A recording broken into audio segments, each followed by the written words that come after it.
मछली ने बताया कि काम निकल जाने पे ये 3 लोग धोखा जरूर देते हैं। नमस्कार दोस्तों, आप सभी का मेरे YouTube चैनल में हार्दिक स्वागत है। आज की कहानी बड़ी ही प्रेरणादायक है, तो आप सभी दोस्तों से निवेदन है कि इस कहानी में आखिर तक बने रहिएगा। तो चलिए इस कहानी में आगे बढ़ते हैं। किसी नगर में एक गरीब मछुआरा रहता था। वह इतना अधिक गरीब था कि उसके घर में 2 वक्त की रोटी का भी इंतजाम नहीं हो पाता था। बड़ी मुश्किल से उस मछुआरे के दिन बीत रहे थे।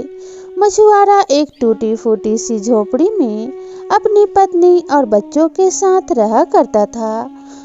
मछुआरा सुबह सवेरे काम पे निकल जाता और दिन भर मछलियों को पकड़ने की कोशिश किया करता था। कभी कभी तो उसे मछली मिल जाती और कभी कभी उसे खाली हाथ ही लौटना पड़ता था। जब भी उसे मछली नहीं मिलती थी तो उसके बीवी बच्चों को भूखे ही सोना पड़ता था। एक दिन की बात है, मछुआरा जाल लेके मछलियों को पकड़ने के लिए गया। कई दिन से उसके बीवी बच्चे उसकी झोपड़ी में भूखे पड़े हुए थे, क्योंकि कई दिनों से उसे एक भी मछली नहीं मिली थी। उस दिन मछुआरे ने भगवान से प्रार्थना की कि हे भगवान, आज मेरे बीवी बच्चों को भोजन जरूर मिल जाए। अगर मेरे जाल में मछली फंस जाएगी तो मैं उसे बेचकर अपने बीवी बच्चों के लिए भोजन का प्रबंध करूंगा। ऐसा सोचकर मछुआरा मछली पकड़ने के लिए जाल लेकर नदी के किनारे गया। नदी में उसने एक बार भगवान का नाम लेकर जाल डाली। उसके जाल में एक भी मछली नहीं फंसी। फिर मछुआरे ने दूसरी बार भगवान का नाम लेकर नदी में जाल फेंका, लेकिन दूसरी बार भी मछुआरे के जाल में एक भी मछली नहीं फंसी।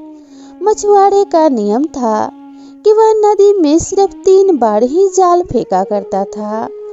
अब मछुआरे की तीसरी बार नदी में जाल फेंकने की बारी थी। मछुआरे ने ध्यान लगाकर भगवान का ध्यान किया और मन ही मन प्रार्थना की कि हे भगवान, अगर इस बार मेरे जाल में एक भी मछली नहीं फंसी तो आज भी मेरे बीवी बच्चों को भूखे ही सोना पड़ेगा। और भगवान का ध्यान करते हुए उसने तीसरी बार नदी में जाल फेंका और इस बार उसके जाल में एक छोटी सी प्यारी सी मछली फंसी। मछुआरा उस मछली को देखकर बहुत खुश हुआ और मन में विचार करने लगा, चलो छोटी ही सही, एक मछली तो मेरे जाल में फंसी गई है। जैसे ही मछुआरा जाल नीचे रखकर उस मछली को जाल से निकालने लगा, मछली ने मछुआरे से कहा, ऐ मछुआरे, तू मुझे पानी में छोड़ दे। वैसे भी मैं एक छोटी मछली हूँ। मुझे पकाकर खाने से वैसे भी तेरा और तेरे बीवी बच्चों का पेट नहीं भरेगा। अगर तू मुझे पानी में छोड़ देगा और मैं जिंदा रहूंगी तो मैं तेरी सारी गरीबी दूर कर दूंगी और तू जो भी मांगेगा वो मैं तुझे जरूर दूंगी। मछली की बात सुनकर मछुआरा मछली से कहने लगा कि मछली, तुम ये क्या कह रही हो? कई दिनों से मेरे बीवी बच्चे भूखे हैं और मैं भी भूखा हूँ। अगर मैंने तुम्हें छोड़ दिया तो आज भी मुझे भूखे ही सोना पड़ेगा। तब मछली ने कहा कि मैंने तुमसे अभी अभी कहा था कि अगर तू मुझे छोड़ देगा तो मैं तेरी सारी गरीबी दूर कर दूंगी। मछुआरा मन में विचार करने लगा कि वैसे भी इस छोटी मछली से मेरे परिवार का पेट नहीं भरेगा। चलो मैं इसे छोड़ ही देता हूँ, शायद इसकी बात सच हो जाए। ऐसा विचार करते हुए मछुआरे ने उस मछली को पानी में फेंक दिया और मछली पानी के अंदर चली गई। अब तो मछुआरा खाली हाथ ही अपने झोपड़ी में वापस लौट आया। मछुआरे को आता देखकर उसकी पत्नी पूछने लगी कि आज हमारे लिए क्या लेकर आए हो। अपनी पत्नी को देखकर मछुआरा उदास हो गया और उसने सारी बात अपनी पत्नी को बता दी। मछुआरे की बात सुनकर उसकी पत्नी नाराज होते हुए बोली कि ये तुमने क्या किया? वैसे भी हम कई दिनों से भूखे हैं और एक मछली मिली थी उसे भी तुमने छोड़ दिया। मछली हमारी गरीबी कैसे दूर करेगी? अगर तुम उसी मछली को लेकर आते तो मैं उसी को पकाकर खा लेती। ऐसा कहते हुए मछुआरे की पत्नी ने डांट फटकार कर उसे झोपड़ी से बाहर निकाल दिया। अपनी पत्नी की डांट फटकार से दुखी होकर मछुआरा वापस उसी नदी के किनारे चला गया और वहां पे बैठकर रोने लगा। मछुआरे को रोता हुआ देखकर वही छोटी सी मछली जल से बाहर आई और कहने लगी, ऐ मछुआरे, तू क्यों रोता है? तुझे क्या कष्ट है? तब मछुआरे ने कहा कि मेरे बीवी बच्चे कई दिनों से भूखे हैं। तुम मेरे जाल में फंसी थी, लेकिन तुम्हारे कहने पे मैंने तुम्हें पानी में छोड़ दिया, जिसके कारण मेरी पत्नी मुझ पे बहुत नाराज है और गुस्से में डांट फटकार लगाकर उसने मुझे घर से बाहर निकाल दिया है। मछुआरे की बात सुनकर मछली कहने लगी, अरे मछुआरे, तू चिंता क्यों करता है? मैंने तुझसे पहले ही कहा था कि अगर तू मुझे जीवित छोड़ देगा तो मैं तेरी सारी गरीबी दूर कर दूंगी। तेरे घर पहुंचने से पहले ही तेरे घर खाने पीने की बहुत सारी चीजें चली जाएंगी। जाओ, मैं तुम्हारे घर पहुंचने से पहले सारा राशन भिजवा दूंगी। मछली की बात सुनकर मछुआरा खुशी खुशी अपने झोपड़ी की तरफ वापस जाने लगा।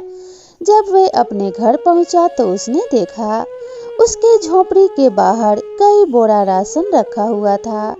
इतना सारा खाने पीने का सामान देखकर मछुआरा बहुत खुश हुआ और कहने लगा कि चलो, अब हमारे घर खाने पीने की कोई कमी नहीं है।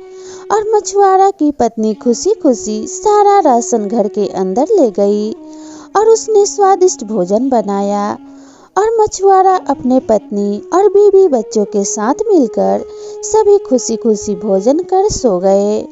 अगली सुबह जब प्रातःकाल हुई तो मछुआरा की पत्नी उससे कहने लगी कि अजी सुनते हो, हमारे पास खाने पीने की चीजों की कोई कमी नहीं है, लेकिन हमारे पास रहने के लिए घर नहीं है। अगर आप उस मछली से एक पक्का मकान मांग लें तो हम सुखी जीवन जी पाएंगे। इसलिए आप अभी जाइए और उस मछली से हमारे रहने के लिए एक पक्का मकान मांग लीजिए। अपने पत्नी की बात सुनकर मछुआरा कहने लगा, अरे भाग्यवान, ये तुम क्या कह रही हो? ज्यादा लालच ठीक नहीं होता। बिना पुरुषार्थ के कमाया गया धन कभी नहीं टिकता और उस धन के आने से व्यक्ति के अंदर अहंकार घर कर लेता है और बिना मेहनत के कमाया गया धन व्यक्ति को आलसी बनाता है। इसलिए जितना मिला है उससे संतोष करो और ज्यादा लालच मत करो। लेकिन मछुआरे की पत्नी नहीं मानी और बार बार अपने पति से जिद करने लगी। अपने पत्नी के जिद को देखकर मछुआरा फिर से मछली के पास जाने के लिए तैयार हो गया और वापस से जाकर उदास होकर नदी किनारे बैठ गया। तभी मछली जल से बाहर आई और मछुआरे से पूछने लगी, अरे मछुआरे, अब तुझे क्या दुख है? मैंने तो ढेर सारा राशन तेरे घर भिजवा दिया था। तब मछुआरा कहने लगा कि हमारे पास तो अब खाने पीने की कोई कमी नहीं है, लेकिन हमारे पास रहने के लिए बस एक टूटी फूटी सी झोपड़ी है। अगर आप हमें एक पक्का मकान दे दें तो हम अपने परिवार के साथ सुखी जीवन जी पाएंगे। मछुआरे की बात सुनकर मछली कहने लगी, अरे मछुआरे, बस इतनी सी बात, तेरे घर पहुंचने से पहले ही तेरा घर पक्का मकान में बदल जाएगा। तू अपने घर वापस चला जा। मछली की बात सुनकर मछुआरा अपने घर की तरफ जाने लगा।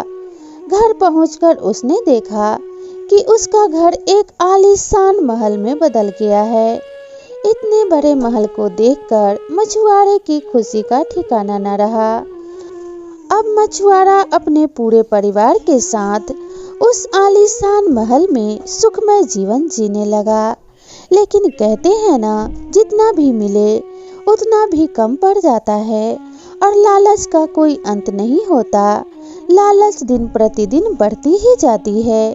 जैसे आग में घी डालने से आग भड़कती जाती है, ठीक उसी प्रकार से अगर बिना मेहनत के धन मिले तो व्यक्ति का लोभ बढ़ता ही जाता है। ऐसा ही मछुआरे की पत्नी के साथ हुआ।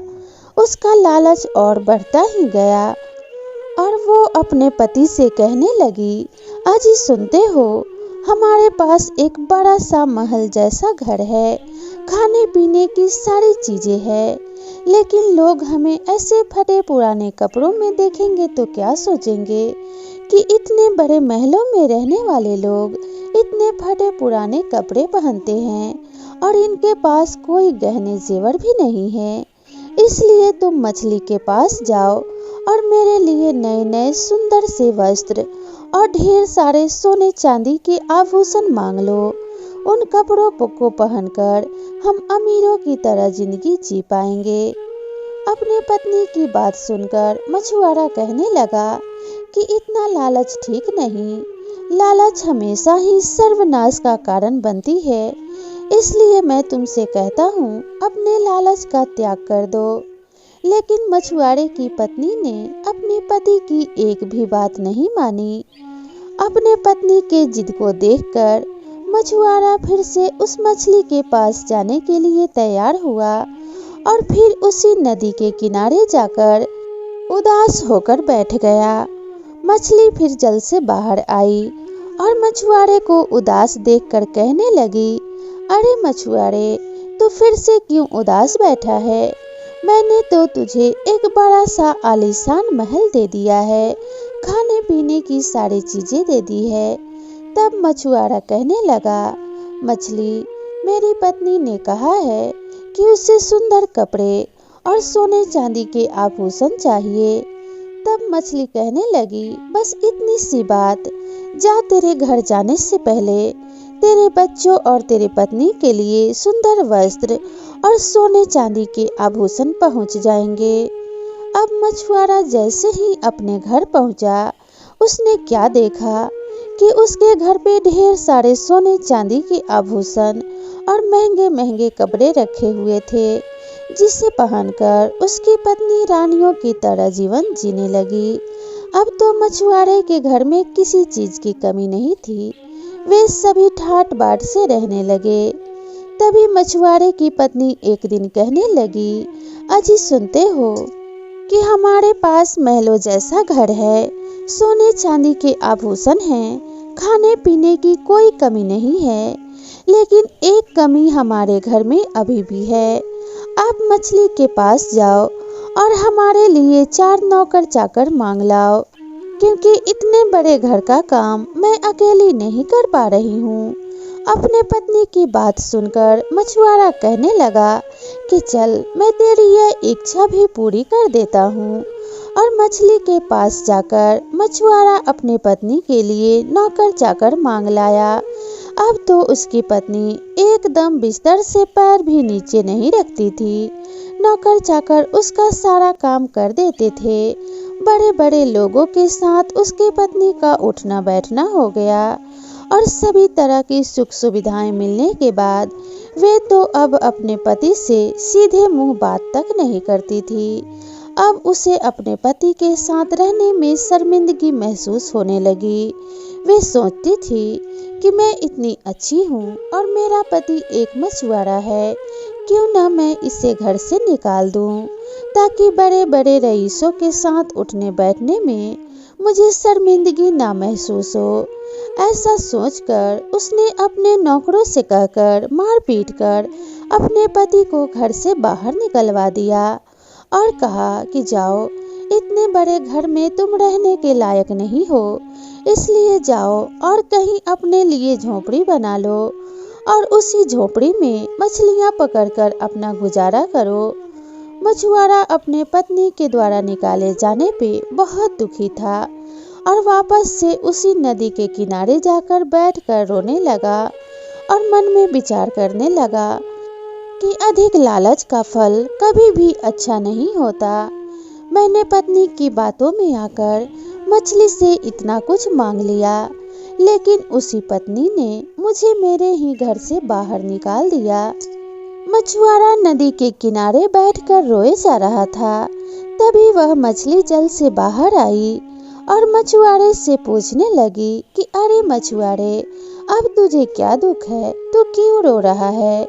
तब वह मछुआरा कहने लगा कि अरे मछली रानी, मैं बस इसीलिए दुखी हूँ कि आपने मुझे जरूरत से ज्यादा दे दिया, जिसके कारण मेरी पत्नी को अहंकार हो गया और उसने मार पीट कर नौकरों के द्वारा मुझे मेरे ही घर से बाहर फेंकवा दिया है।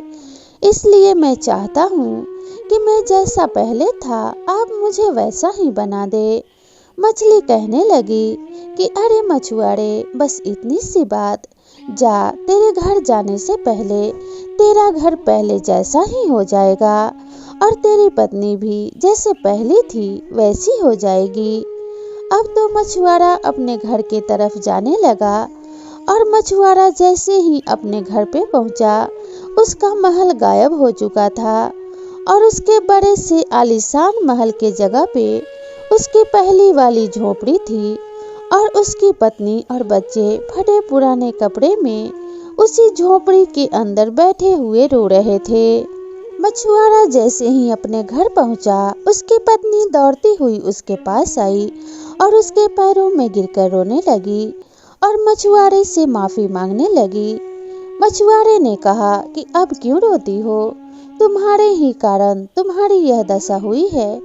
तब मछुआरे की पत्नी कहने लगी, मुझे माफ कर दीजिए, अब मैं इस बात को समझ चुकी हूँ कि ज्यादा लालच ठीक नहीं होता और बिना मेहनत के कमाए हुए धन से सुख आए न आए, अहंकार जरूर आता है। इसलिए व्यक्ति को हमेशा अपने कमाए हुए धन पे ही भरोसा करना चाहिए और अधिक लालच नहीं करना चाहिए। अब हम मिलजुल के मेहनत करेंगे और जितना मिलेगा उसी से अपने जीवन को अच्छी तरह से जीने की कोशिश करेंगे। और हाथ पकड़कर अपने पति को उस झोपड़ी के अंदर ले गई और उस दिन से पति पत्नी दोनों मिलजुल कर मेहनत करने लगे और मेहनत मजदूरी से धन कमाकर अपना और अपने बच्चों की देखभाल कर अच्छे से सुखमय जीवन जीने लगे। तो इसीलिए कहा जाता है कि संतोष का धन ही सबसे बड़ा धन होता है। व्यक्ति को अधिक लोभ नहीं करना चाहिए। लालच हमेशा बुरा होता है और लालच के कारण कभी कभी व्यक्ति सर्वनाश के कगार पे पहुंच जाता है। तो दोस्तों, आज की यह छोटी सी कहानी आपको कैसी लगी हमें कमेंट करके ज़रूर बताइएगा और इसी तरीके की नई नई कहानियों के लिए मेरे चैनल को ज़रूर सब्सक्राइब कीजिएगा। तो मिलते हैं इसी तरह की नई कहानी के साथ, तब तक के लिए नमस्कार।